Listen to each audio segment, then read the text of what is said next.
বিশ্বের মোট সম্পদের প্রায় অর্ধেক মাত্র 1.5% প্রাপ্তবয়স্কদের দখলে। 2024 সালের বিশ্ব সম্পদের প্রতিবেদন বলছে বিশ্বে $1 লাখ বেশি সম্পদ আছে প্রায় 6 কোটি মানুষের। এর মধ্যে সবচেয়ে বেশি আছেন যুক্তরাষ্ট্রে। 2028 সাল নাগাদ আরও বাড়বে ধনীদের সংখ্যা।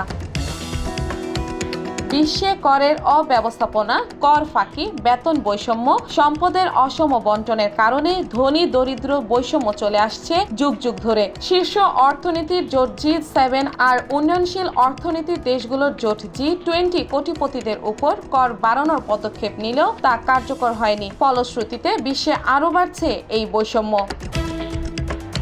UBS গ্লোবাল ওয়েলথ রিপোর্ট 2024 বলছে বিশ্বে 5 কোটি 80 লাখ বা 1.5% কোটিপতির দখলে আছে $213 লাখ কোটি। সবচেয়ে বেশি লাখপতি আছেন যুক্তরাষ্ট্রে। এর পরের অবস্থানে আছে চীন, যুক্তরাজ্য, ফ্রান্স ও জাপান। 2028 সাল নাগাদ এই সংখ্যা আরও বাড়বে। 2022 সালের তুলনায় 2023 সালে সারা বিশ্বে বেড়েছে বিশ্বে মোট সম্পদ।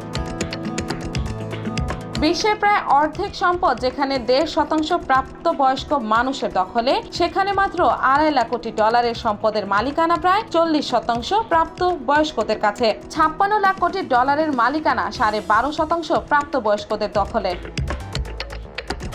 2000 সাল থেকে 2023 সালের মধ্যে সারা বিশ্বে রেকর্ড বেড়েছে বিলিয়নিয়ারদের সংখ্যা। লাখপতি বেড়েছে কাতার, চীন, কাজাখস্তান, ভারত আর রাশিয়ায়। UBS বলে গেল 15 বছরে এশিয়া প্রশান্ত মহাসাগরীয় অঞ্চলে 177% বেড়েছে সম্পদের পরিমাণ। যুক্তরাষ্ট্র, ইউরোপ, মধ্যপ্রাচ্য আর আফ্রিকাতেও বেড়েছে লাখপতির সংখ্যা।